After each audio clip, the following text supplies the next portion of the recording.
শুরু করছি চোখের আড়ালে ভালোবাসি। লিখনিতে আয়াত বিনতে নূর। পর্ব সংখ্যা 23। এইদিকে কলেজের পুরো ক্লাসরুমটায় ঢুকে জানালার পাশের বেঞ্চটায় এসে বসলো অহনা আর রিয়া।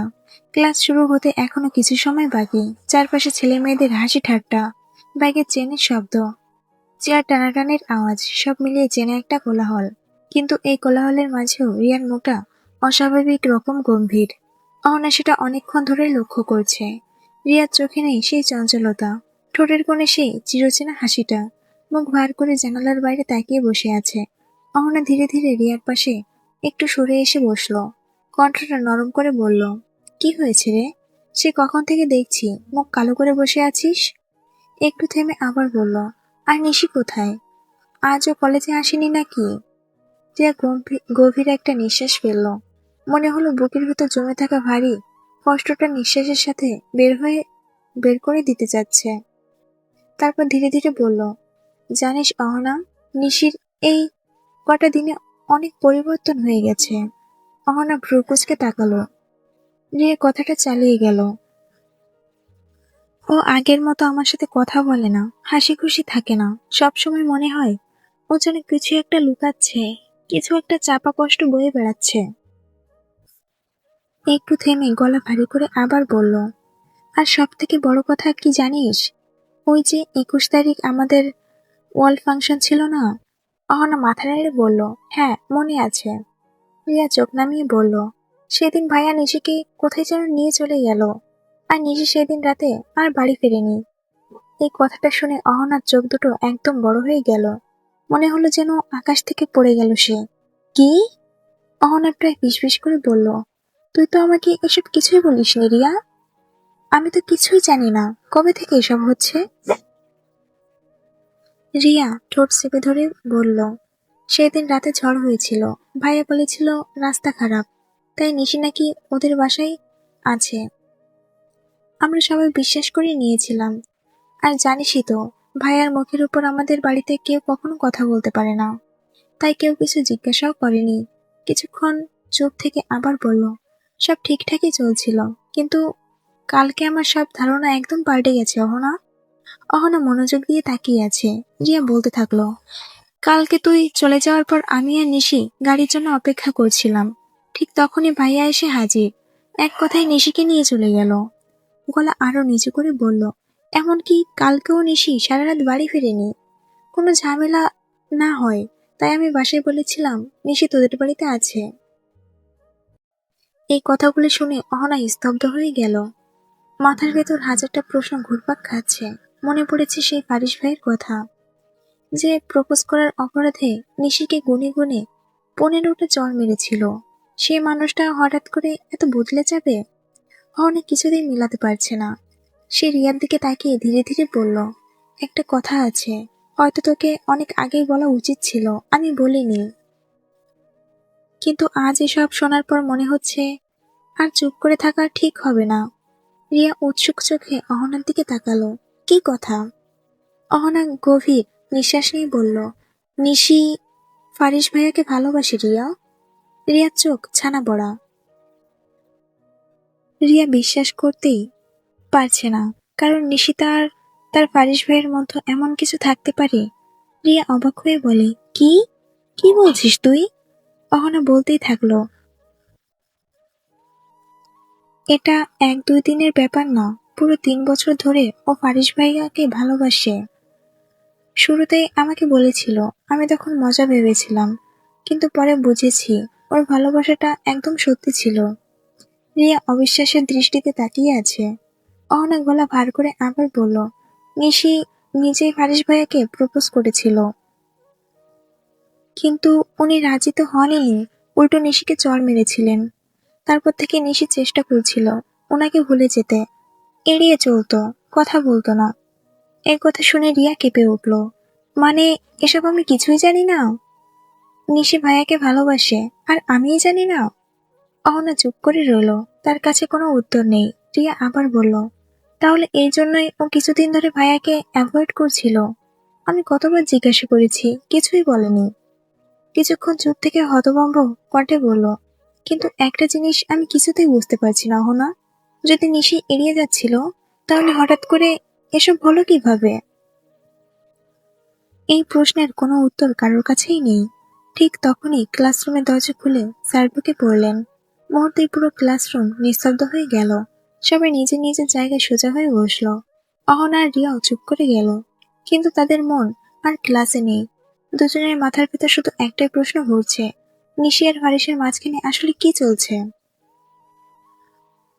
এদিকে ফারিস ধীরে গতিতে গাড়িটা এসে থামালো চৌধুরী গ্রুপ অফ ইন্ডাস্ট্রিজের মূল ভবনের সামনে।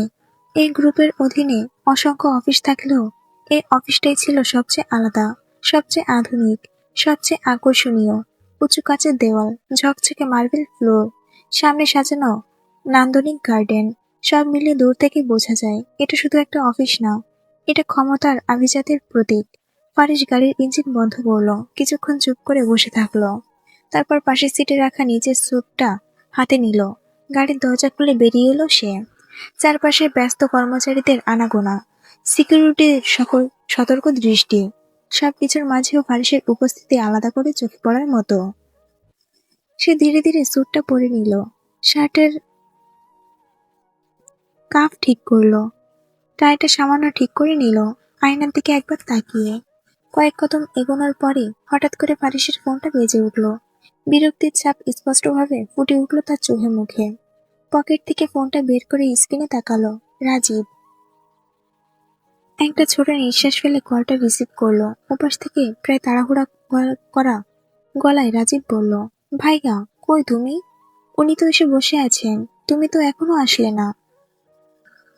ফারিসের কণ্ঠ ছিল সম্পূর্ণ শান্ত, কিন্তু সেই শান্ত কণ্ঠে লুকিয়ে ছিল আত্মবিশ্বাস আর কর্তৃত্ব। শোন রাজীব, এরকম ডিল হয়তো চৌধুরী গ্রুপ অফ ইন্ডাস্ট্রিজের জন্য বড় হতে পারে, কিন্তু আমার কাছে এরকম ডিল রোজই আসে। একটু থেমে আবার বলল, তাই এত চিন্তা করার কিছু নেই, আমি চলে এসেছি। এই কথা বলে ফারিস আর কিছু শোনার অপেক্ষা করল না, সরাসরি কল কেটে দিল। রাজীব ওপাশ থেকে আর কিছু বলার সুযোগই পেল না। ফারিস ফোনটা পকেটে রেখে সামনে এগিয়ে গেল। তার হাঁটার ভঙ্গিতে বোঝা যায় সে জানে এই জায়গাটা তারই। কয়েক মুহূর্তের মধ্যে সে মিটিং রুমে প্রবেশ করলো। বিশাল মিটিং টেবিল, চারপাশে চামড়ার চেয়ার, ঘরের ভেতর হালকা সুগন্ধি আর শীতল এসির বাতাস। ফারিস ঢুকে একজন নিচের থেকে উঠে এগিয়ে এলো, হাসি মুখে হাত বাড়িয়ে দিয়ে বলল, hi, I am Rivan Talukdar, mister Chowdhury. Faris স্বাভাবিক ভঙ্গিতে হাত মেলালো, চোখ এক ফোঁটা অবাকতার ভাব নেই। শান্ত গলায় উত্তর দিল, আই নো, আফটার অল আপনি নামকরা বিজনেসম্যানদের তালিকায় আছেন। রিভান মুচকি হাসল। তার হাসিটা অহংকারে ভরা নয়, বরং আত্মবিশ্বাসী। সে হালকা কৌতুকের স্বরে বলল, আপনি যেখানে আছেন সেখানে পৌঁছাতে এখনো অনেক কষ্ট করতে হবে মিস্টার চৌধুরী। লোকটার কথা বলার ধরন শুনেই বোঝা যায় সে ভদ্র মার্জিত, কিন্তু নিজের জায়গায় সম্পর্কে সচেতন। রিভানের দিকে তাকালেই বোঝা যায় লোকটা সত্যি সুদর্শন। তার বয়স আনুমানিক 27, প্রায় 6 ফুট লম্বা শরীর, গায়ের রং ধবধবে সাদা না হলেও পরিপাটি ফর্সা। ফর্মাল ছুটে তাকে সত্যি চমৎকার লাগছে। চোখ দুটো হালকা কালো রঙের, শান্ত কিন্তু গভীর। জিম করা শরীরের পেশিগুলো ছুটের নিচেও স্পষ্ট বোঝা যায়। ফারিসের মতো অতটা ভয়ঙ্করভাবে আকর্ষণীয় না হলেও লোকটার মধ্যে আছে এক ধরনের স্থির সৌন্দর্য। দেখে বোঝা যায় রিভান তালুকদার এমন একজন মানুষ যে চুপচাপ নিজের কাজ করে যায়, আর প্রয়োজন হলে ঠিক নিজের জায়গা বুঝিয়ে দিতে জানে। মিটিং রুমের বাতাসটা ধীরে ধীরে ভারী হয়ে উঠতে শুরু করলো। দুজন শক্তিশালী পুরুষের মুখোমুখি বসা মানেই এই ডিল শুধু কাগজে সীমাবদ্ধ থাকবে না। মিটিং রুমের চারপাশে নিস্তব্ধতা বিরাজ করছে। দূর থেকে ভেতরে হালকা বাতাস, হালকা এসির শব্দ, চামড়ার চেয়ার ঘষে ওঠার অল্প আওয়াজ, সব মিলিয়ে যেন একটা অদ্ভুত চাপ তৈরি করছে। বড় চকচকে টেবিলের দুই পাশে বসে আছেন ফারিস এবং রিভান। দুজনের চোখে নিজস্ব আত্মবিশ্বাস এবং চারপাশের স্থিরতা যেন আরো ভিন্ন মাত্রা পাচ্ছে। ফারিস ধীরে ধীরে নিস্তব্ধতা ভেঙে বলল, তাহলে কি শুরু করা যাক মিটিংটা? কণ্ঠটা শান্ত, কিন্তু মধ্যে মধ্যে নিজের কর্তৃত্ব প্রদর্শন করছে। আশা করি আমার লেট করে আসার কারণে কোনো অসুবিধা হয়নি আপনার? রিভান নিজের চেয়ারে সামান্য বসতে বসতে হেসে উত্তর দিল, ও হ্যাঁ, এটা তো আমার ভাগ্য যে আপনার সাথে দেখা করার সুযোগ পেলাম। এবার শুরু করুন মিটিংটা। ফারিস চুপচাপ চেয়ার থেকে উঠে দাঁড়ালো। প্রজেক্টেশন অন করা হলো। প্রথম স্লাইড থেকে শেষ পর্যন্ত একে একে সব প্রজেক্ট দেখানো হলো। ডাটা, টাস্ক, ফাইন্যান্সিয়াল ভিউ, সবকিছু নিখুঁতভাবে সাজানো। সবশেষে ফারিস আবারও নিজের কোট চেয়ারে ফিরে বসলো। চোখ রিভানের দিকে সরিয়ে বলল, সো আপনার কি মনে হয় এই ডিলটা চৌধুরী গ্রুপ অফ ইন্ডাস্ট্রিজ পেতে পারে? রিভান একটুখানি উঠে দাঁড়িয়ে শান্ত ভঙ্গিতে বলল, অবশ্যই, কিন্তু এই ডিলের জন্য এখানে আরো একটি কোম্পানির সাথে মিলে কাজ করতে হবে। ডিলের 20% তারা করবে, বাকি 80% আপনার। আপনি পুরো পেমেন্ট পাবেন, তবে তাদের সাথে মিলে কাজটি করতে হবে। ফারিস কোনোভাবে মাথা ঘোরালো না, নির্দিষ্ট ভঙ্গিতে বলল, সো এখন তো আপনার সাথে আমাদের সম্পর্ক তৈরি হয়ে গেল, কেমন লাগছে? রিভান হাসি মুখে হ্যান্ডশেকের জন্য হাত বাড়ালো। আপনার মতো মানুষের সাথে কাজ করতে পেরে নিজেকে সত্যি ভাগ্যবান মনে হচ্ছে। ফারিসও ধীরে ধীরে হাত বাড়িয়ে মুচকি হাসলো। ঠিক আছে, চলুন শুরুর দিকে এগিয়ে যাই।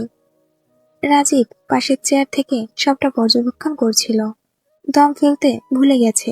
দুজন শক্তিশালী পুরুষের মধ্যে এই একচেটিয়া মুহূর্তের টানাটান শক্তি অনুভব করতে পারছিল। রিভান আবারও ধীরে বলল, এত বড় ডিল সাইন হলো, কাল অবশ্যই পার্টি হবে। পার্টিটা আমি আয়োজন করব, আপনার পুরো ফ্যামিলি ইনভাইটেড, অবশ্যই সবাইকে নিয়ে আসবেন। পারিস মাথা হালকা নেড়ে সম্মতি জানালো। ঠিক আছে, দেখা যাক কালকে সবাই কেমন সময় কাটাই। মিটিং শেষে রিভান ধীরে ধীরে বিদায় নিল। ঘড়ির কাঁটা 5:30 পৌঁছালো। পারিস ধীরে ধীরে নিজের কোট ঠিক করলো এবং অফিসের বাইরে বেরিয়ে গেল, মনের মধ্যে এক অদ্ভুত আনন্দ আর সন্তুষ্টির মিশ্র অনুভূতি নিয়ে। মিটিং শেষ, ডিল সাইন সম্পূর্ণ। এখন শুধু বাকি আছে পরবর্তী দিনের পার্টি এবং ফ্যামিলির মধ্যে নতুন সম্ভাবনার উদ্ভাবন। পারিস তার কেবিনে প্রবেশ করতে রাজীবকে ডেকেছে। রাজীব, এখানে চুপচাপ আসো। রাজীব এগিয়ে এলো। পারিস ধীরে ধীরে বলল,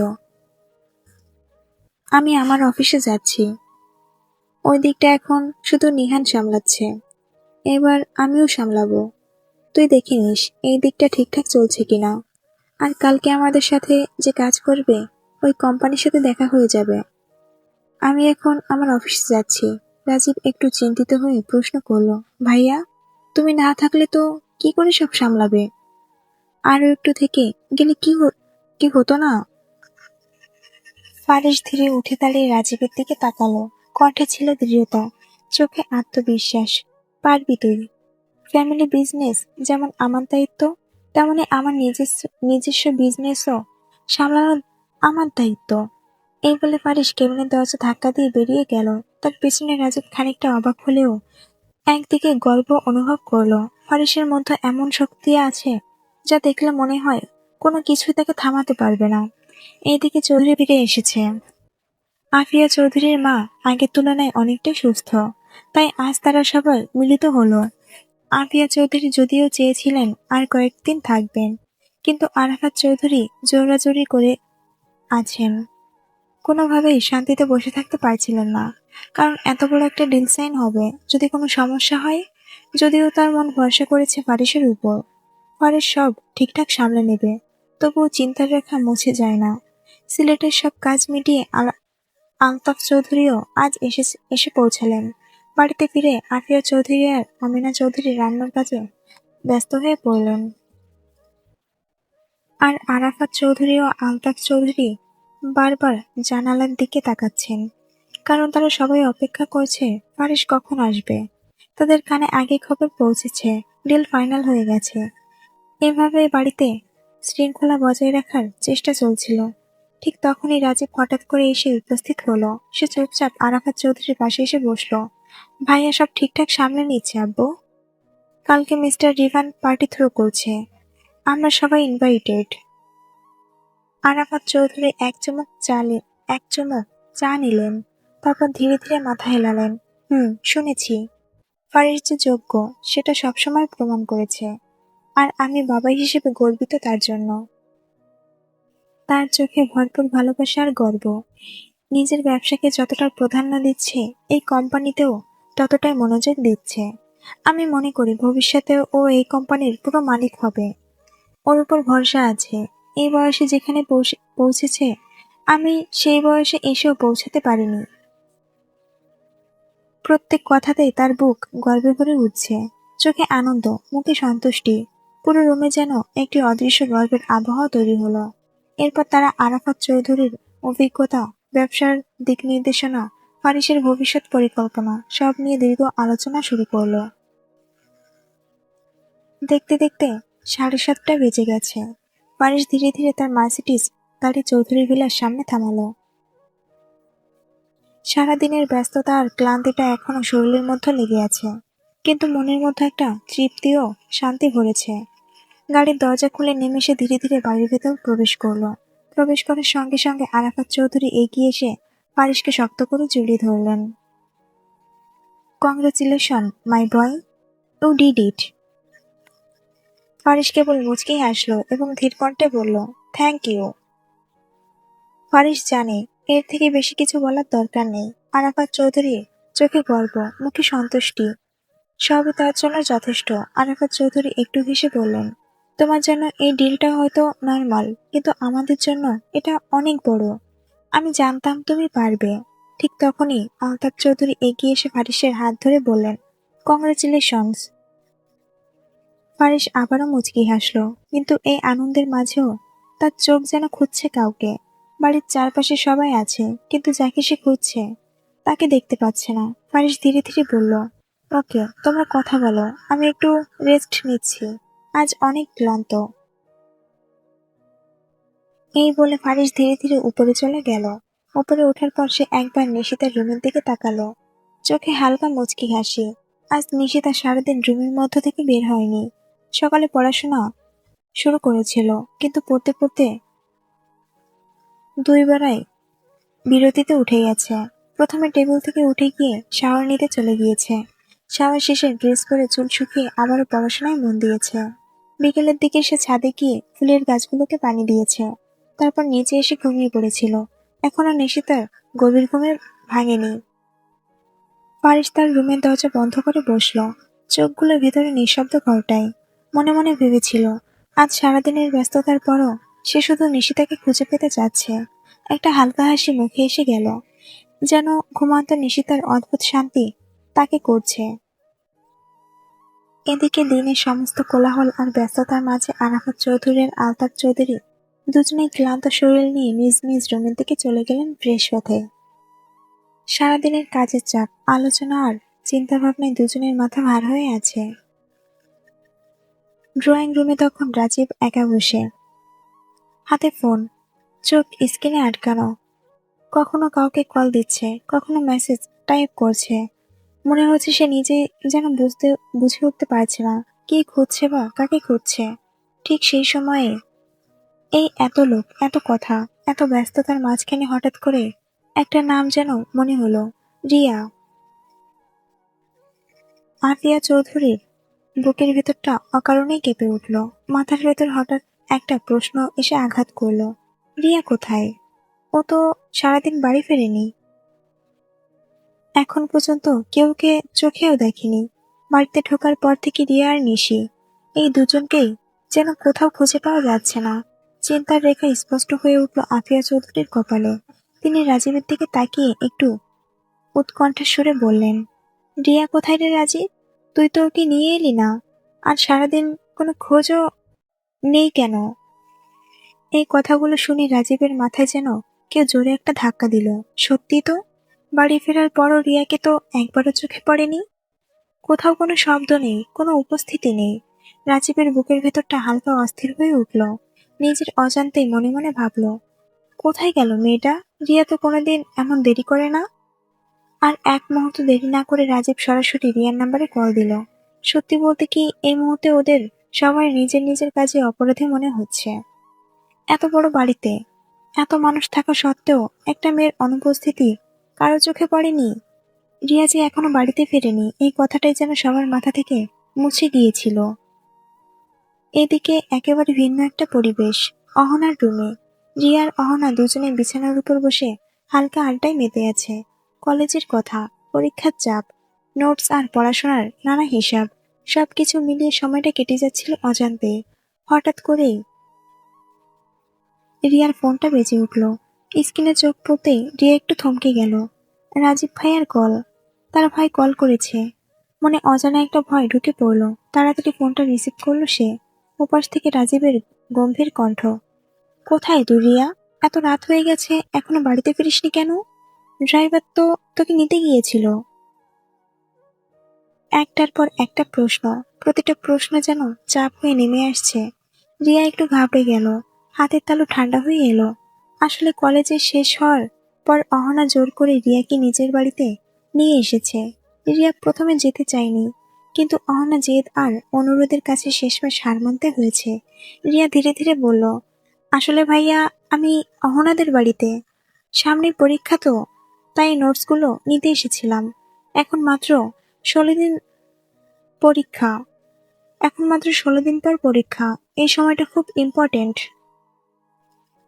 কথার ফাঁকে ফাঁকে রিয়া নিজের ভুলটাও স্বীকার করলো। আর আমার ফোনে চার্জ শেষ হয়ে গিয়েছিল, তাই আর কল করে দিয়ে বলতে পারিনি, সরি ভাইয়া। রাজীবের কণ্ঠে তখন স্পষ্ট বিরক্তি আর চিন্তা। অহনা তো ফোন ছিল, ওর ফোন থেকে কল দিতে পারতিস। আজকে সবাই বাড়িতে ফিরেছে। আম্মু, ছোট আম্মু সবাই তোকে নিয়ে চিন্তা করছে। একটু থেমে আবার বলল, আচ্ছা এখন অ্যাড্রেসটা পাঠাও, আমি নিজেই নিতে আসছি তোকে। রিয়া আর কথা বাড়ালো না, শুধু বলল, আচ্ছা ভাইয়া। কল কেটে গেল। রাজীব আর এক মুহূর্ত দেরি না করে গাড়ি নিয়ে বেরিয়ে পড়ল রিয়াকে নিতে। এদিকে রিয়া দ্রুত ফোন থেকে লোকেশন বের করে রাজীবকে পাঠিয়ে দিল। তারপর অহনার দিকে তাকিয়ে সবকিছু গুছিয়ে নিল। দুজন একসাথে রুম থেকে বের হয়ে ড্রয়িং রুমে গিয়ে বসলো। রিয়ার বুকের ভেতরটা তখন অদ্ভুত এক অনুভূতিতে ভরা। ভুলের অনুশোচনা, পরিবারের চিন্তার ভার আর আসন্ন পরীক্ষার চাপ, সব মিলিয়ে মনটা ভারী হয়ে আছে।